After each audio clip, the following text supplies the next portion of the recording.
ડીસા તાલુકાના ઝેરડા ગામે ગતરાત્રે અચાનક ફૂંકાયેલા જોરદાર વાવાઝોડા અને ભારે પવનના કારણે વ્યાપક નુકસાનીના અહેવાલો સામે આવ્યા છે।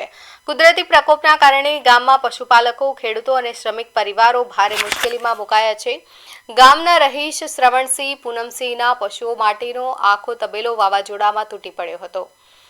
તબેલા પર લગાવેલા પતરા હવામાં ઉડી ગયા હતા અને કાટમાળને નીચે દબાતા 10 જેટલા પશુઓને નાની મોટી ઈજા પહોંચી છે।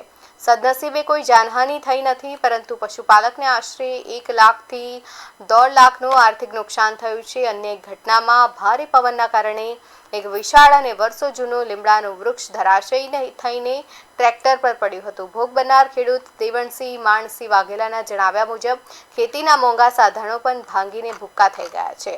ચોમાસાની સિઝન પહેલા જ કમાણીનું મુખ્ય સાધન નષ્ટ થતાં ખેડૂત પરિવાર લાચાર બન્યા છે।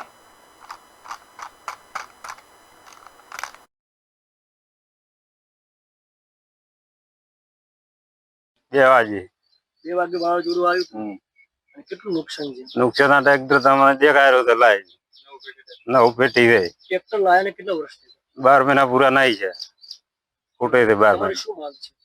સરકાર શ્રી કોક લમનો રાખે ખેડૂતોને। રાતે 2 વાગે વાવાઝોડાના કારણે તબેલો ઉડી ગયેલો છે। 75 પતરાનો તબેલો બનાવેલો હતો। મોર પશુ હતા, પશુને લાગ્યું છે, એના કારણે ડોક્ટર બોલાવેલો છે। જે સરકારને વિનંતી છે બાબતે સહાય આપવી હોય વિનંતી। આ વાવાઝોડું આવ્યું જે બધા પેલા ખેતરમાં નાખ્યું છે, સરકાર વિનંતી છે કે રાહત આલે તો કરવું છે, નકે અમે કોઈ બને એમ નથી। અમેથી કેમ કે હવે શેના પૈસા કરવા